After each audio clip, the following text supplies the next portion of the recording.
Olá pessoal, hoje estaremos iniciando nossa série de vídeos das nossas atividades práticas utilizando o Cisco PacTrace Mobile.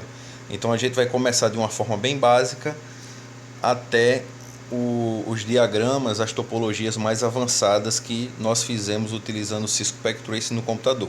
Só que agora a gente vai utilizar no celular.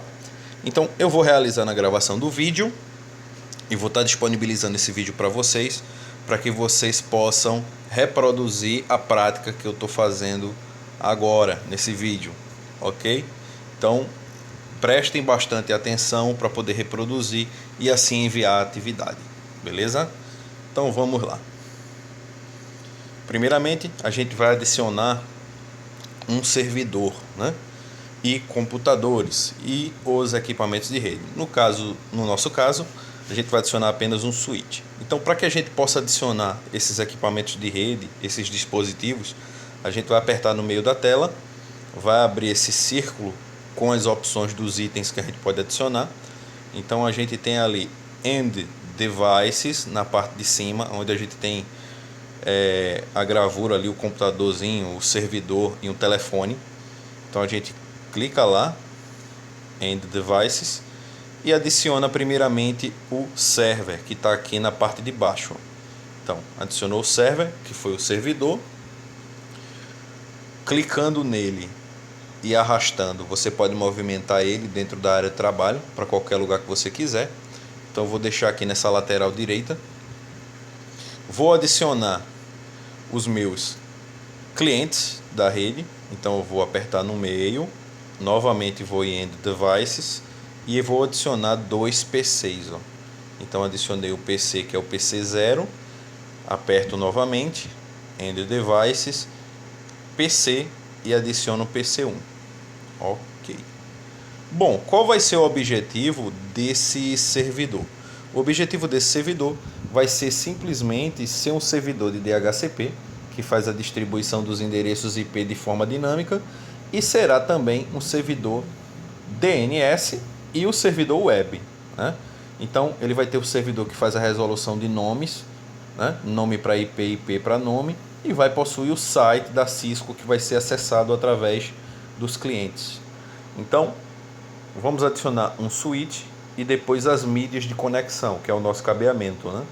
Então vou apertar no meio, venho em switches e escolho o modelo do switch. No nosso caso, a gente vai adicionar o 2960. Então, clica nele, segura e arrasta, coloca ele aqui no meio. E vamos fazer o cabeamento. Para fazer o cabeamento, a conectividade entre as mídias, né, os cabos, que seria a representação do nosso cabo para trançado, a gente faz o seguinte. Eu vou fazer o exemplo de duas formas, né? Da forma automática e da forma manual. Então, vê só, na forma automática, para fazer essa conexão, a gente vai levar em consideração o PC 0. Então, o PC 0 aqui, ó, você aperta nele, clica nele, vem Auto Connect, ele vai ficar com o desenho desse raio aí, ó, em cima. Agora você clica no outro dispositivo que vai receber a conexão automática, no caso o switch, ó.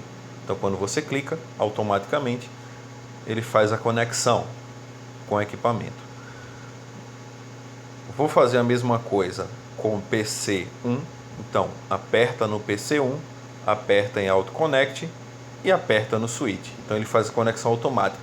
Ele já determina qual é o cabeamento que vai ser utilizado para fazer essa conexão. Para fazer a conexão do servidor, digamos que eu teria que conectar em uma porta específica.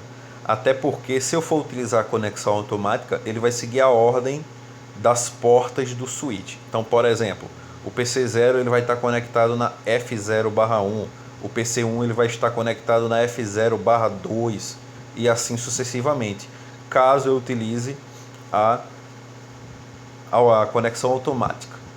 Só que, digamos, se a gente tiver feito VLANs nesse switch, tiver configurado VLANs, e esse servidor tiver que ser conectado numa porta específica, eu já não posso utilizar a conexão automática, eu teria que utilizar a conexão manual para definir a porta, ok? No caso do exercício de vocês podem fazer automática sem problema nenhum. Então, digamos, se eu fosse fazer uma conexão automática, uma conexão manual, eu faria da seguinte forma. apertaria no servidor, Connect, onde tem o desenho do conector RJ45, Connect, e clicaria no switch, que seria a outra ponta do dispositivo onde eu ia conectar.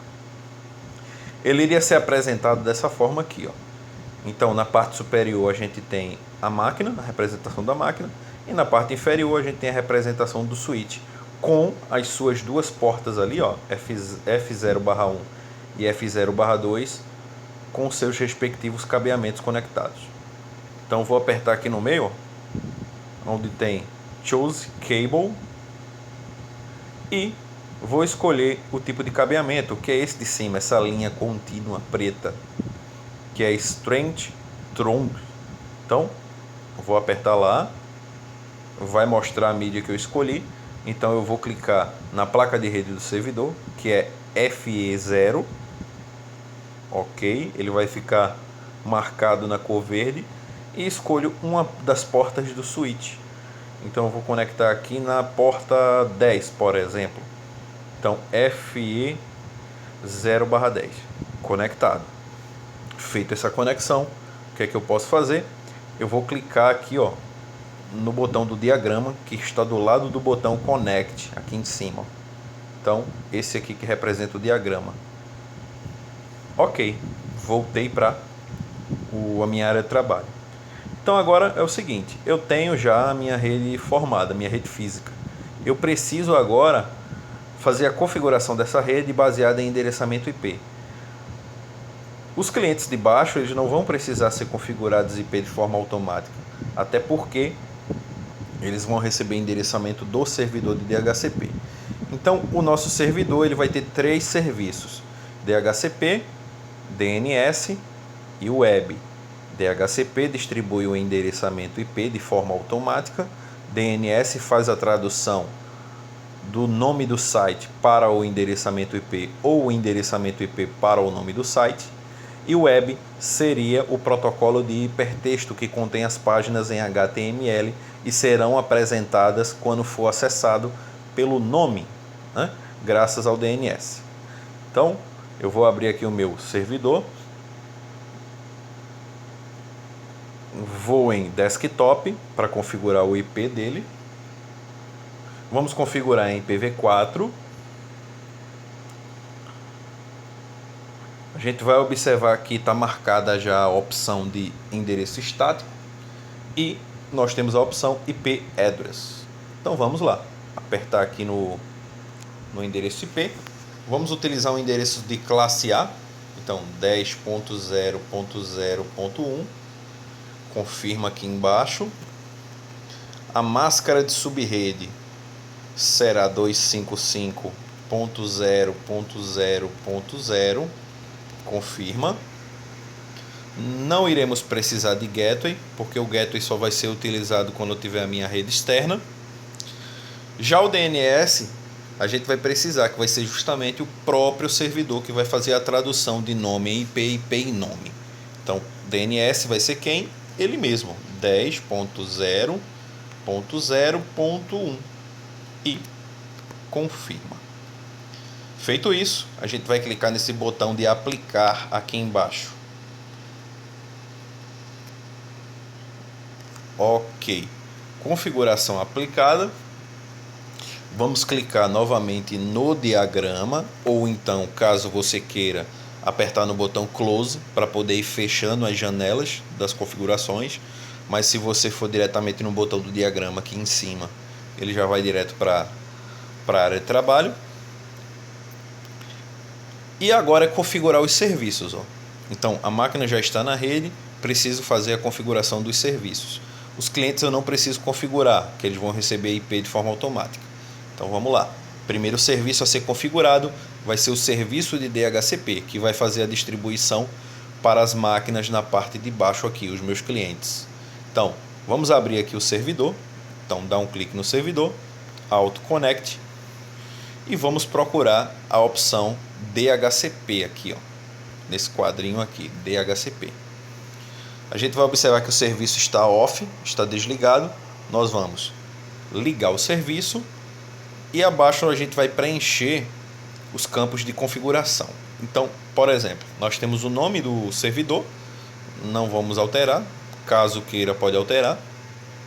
Nós temos o gateway que vai ser distribuído para todo mundo, eu não tenho gateway ainda. Abaixo, DNS Server vai ser o endereço de DNS que vai ser distribuído para as máquinas clientes. Então DNS nós temos, que é o próprio servidor, 10.0.0.1, confirmo. Start IP Address vai ser a partir de qual endereço vai ser distribuído o IP, ou seja, o IP inicial, onde vai começar a fazer a distribuição dos endereços para as máquinas clientes. Então nós temos aí a partir de 10.0.0.0, a gente poderia deixar 10.0.0.0 ou então colocava 10.0.0.1 para distribuir a partir de 1. Então qual é a dúvida que iria ficar? Ah, professor, mas o servidor ele já possui o IP1. Sim, ok, mas o que vai acontecer? O DNS, o DHCP, o servidor DHCP, ele vai identificar que o endereço 1 ele já está em uso e vai distribuir o próximo. Então ele consegue identificar os dispositivos que já possuem aquele endereço e distribui o próximo do intervalo de IPs. Então abaixo aqui, ó, máscara de subrede já está configurada. E embaixo nós temos o número máximo de usuários, ou seja, o número máximo de máquinas que vão receber o endereço do DHCP. Aqui, por padrão, nós temos 512 máquinas, mas a gente pode alterar para o número de máquinas que a gente colocou lá no diagrama, né, na topologia. Então, nós temos 3 máquinas, eu posso colocar 3 ou 4 endereços IP. E depois eu confirmo aqui embaixo.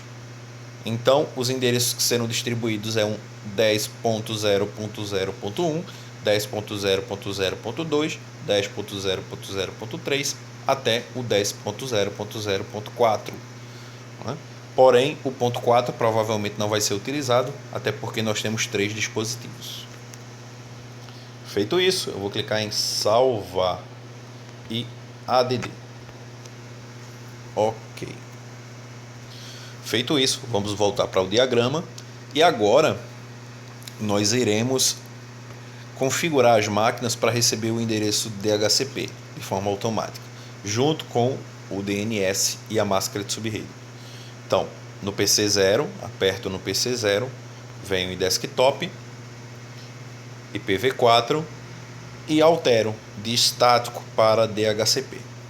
Aguardo um pouco, aperto no botão aplicar aqui embaixo na parte inferior direita, espero e a máquina recebe o endereço de forma automática. Feito isso, volto para o diagrama, vou no PC1, desktop, IP configuration, DHCP, aplicar. Ok, máquinas recebendo o endereço DHCP. Agora eu vou colocar o serviço de DNS e fazer o teste no site que está armazenado no nosso servidor. Então, vamos lá apertar no servidor. A gente precisa vir desktop. Vamos procurar DNS. O serviço está off, a gente vai deixar ele on.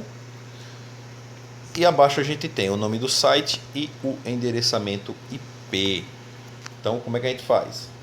Em nome é o nome do site propriamente dito e address é o endereço IP do servidor. Então a gente vem aqui, ó, no endereço e digita lá www. Por exemplo, rede.com, que seria um endereço fictício. A gente confirma, vem abaixo em address e coloca lá o endereço do servidor 10.0.0.1, que é o endereçamento do nosso servidor, que vai ser traduzido e vai possuir o site. Confirma. Feito isso, a gente vai em ADD e depois save, salvar. Ok? Bom, traduzido, vamos agora realizar o teste dos sites, né? Então a gente vai voltar lá para o diagrama. As máquinas já receberam o endereço DHCP, já sabem que é o DNS que vai converter nome IP, IP e nome. Então agora vamos fazer os testes. Vamos até o PC1, PC0, desktop, web, browser e vamos adicionar o URL do site que a gente acabou de configurar no DNS, www.rede.com, e vamos confirmar e depois clicar em Go. Olha aí, clicando em Go já apareceu o site que está armazenado lá no nosso servidor de DNS, que também é o nosso servidor de web, contém páginas em HTML que são apresentadas dessa forma no web browser. Ok? Atividade feita. Vamos tentar salvar essa atividade para poder encaminhar ela pelo WhatsApp, né? Então a gente vem lá na lupa, vem Save As. Ele pede para a gente adicionar um nome no arquivo. Então eu coloco o nome do arquivo, vou colocar aula Arthur, tudo junto. Vou colocar apenas aula. Aula, confirmo. Ele mostra lá a opção para salvar. Ele diz o seguinte, ó: esse arquivo foi salvo na unidade C, na pasta Cisco Pack Trace 7.0.0 saves e aulas. Inclusive ficou até salvo de forma errada a aula lá, né? Mas vamos procurar unidade C, Cisco Pack Trace saves. Ok. Beleza, galera? Então reproduzam essa atividade, tentem pegar o arquivo nessa pasta padrão e poder encaminhar por WhatsApp para o professor ou adicionar lá no Google Classroom, ok? Valeu!